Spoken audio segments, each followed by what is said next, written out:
con with ops. Negative, negative. Base is under attack. All hawks cleared hot. This mission is. अस्सलामुअलैकुम Weaver, फिर से बहुत ही ज्यादा important video है। क्या बांग्लादेश जो है Su-30 फाइटर जेट को अपनी एयरफोर्स का हिस्सा बनाना चाहता था? क्या खुफिया तरीके से बांग्लादेश इस फाइटर जेट को अपनी एयरफोर्स में लाना चाहता था? आप लोगों को इस वीडियो में बहुत ही ज्यादा इंफॉर्मेशन मिलने वाली है। Without wasting the time video को स्टार्ट करते हैं। Hawks 2, do you have con with ops? Negative, negative. Base is under attack. All hawks cleared hot. This mission is not over. We're going in.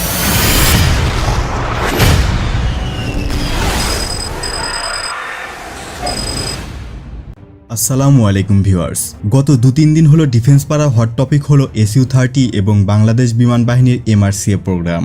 গত প্রায় 4 বছর যাবৎ এই কাসুন্দি কসলাতে ভেবেছিলাম defence community হয়তো ক্লান্ত হয়ে পড়েছে, কিন্তু না, বাংলার ডিফেন্স জগতের বাসিন্দারা অতীব ধৈর্যশীল প্রাণী। এজন্য তাদেরকে মন থেকে জানাই অসংখ্য ধন্যবাদ। মূল কথা হলো, গত 2-3 দিন আগে ডিফেন্স আপডেট বাংলাদেশ একটি ভিডিও পাবলিশ করে, যেখানে বাংলাদেশ বিমান বাহিনীর MRCA হিসাবে রাশান Su-30 সম্পর্কে সেখানে কিছু রেফারেন্স দেওয়া হয়, যা নিয়ে ওঠে ভিন্ন মন্তব্য আর সমালোচনার ঝড়। কিন্তু লক্ষ্য করতে হবে, অ্যাডমিন জোর গলায় একবারও বলেনি যে আমি শতভাগ নিশ্চিত বিমান বাহিনী এটা ক্রয় করেছে।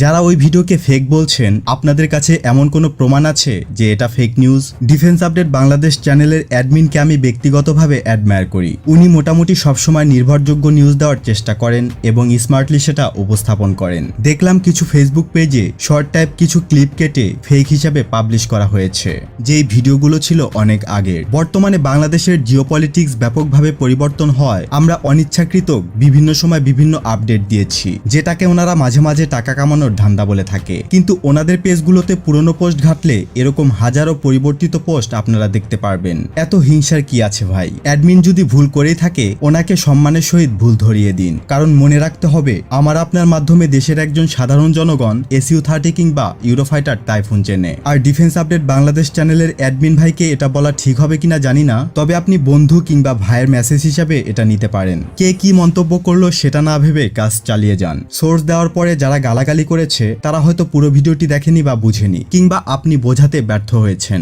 এর পেছনে একটি কারণ হচ্ছে, আপনি মাঝে মাঝে একটা অ্যানালাইসিস একজন সাধারণের জন্য জটিল করে তোলেন, কারণ এখানে সব শ্রেণীর দর্শক থাকে আর সবার অ্যানালাইটিক্যাল অ্যাবিলিটি সমান নয়। যাই হোক, আগের ভুলগুলো সংশোধন করে দর্শকদের জন্য আরো ভালো কাজ উপহার দিবেন আশা রাখি। Best of luck. তবে MRCA হিসাবে Su-30 নিয়ে আমিও একটা ক্লু দিচ্ছি। বাংলাদেশ বিমান বাহিনীর বহরে অ্যাডভান্স জেট প্রশিক্ষণ বিমান হিসাবে রাশান 4++ AGT এবং ফ্লাইং আইফোন হিসাবে পরিচিত Yak-130 ব্যবহার করা হয়। তবে আপনি কি জানেন, Yak-130 ট্রেনার এয়ারক্রাফট এমনভাবে তৈরি করা হয়েছে যাতে 4++ জেনারেশনের Su-30, Su-35 এর মতো ফাইটার জেটগুলোকে সিমুলেট করতে পারে। শুধু তাই নয়, এটি 5th জেনারেশনের Su-57 এর সকল ফ্লাইং ক্যারেক্টার রেপ্লিকেট করতে পারে। তবে বিমান বাহিনীর আপকামিং MRCA যদি ইউরোপিয়ান হয়, এগুলোর ট্রেনিং প্ল্যাটফর্ম হিসাবে নতুন অ্যাডভান্স জেট ট্রেনার অথবা AGT দরকার। ইনিশিয়ালি Yak-130 দিয়ে সফটওয়্যার চেঞ্জ কিংবা আপগ্রেড করে এসব ট্রেনিং দেওয়া গেলেও অ্যাডভান্স ট্রেনিং নিয়ে ঝামেলায় পড়তে পারে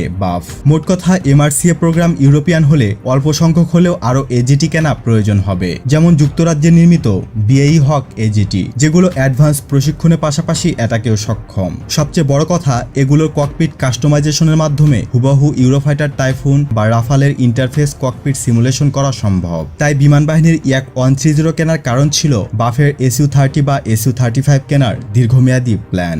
আপনার মূল্যবান মতামত জানাতে পারেন নিচের কমেন্ট বক্সে। আজ এই পর্যন্তই। নতুন কোনো ভিডিও নিয়ে খুব দ্রুতই হাজির হবো ইনশাল্লাহ। সে পর্যন্ত ভালো থাকুন, সুস্থ থাকুন, ইনফরমেটিভ বাংলার সাথে থাকুন। দেখা হবে আবারও। আল্লাহ হাফেজ।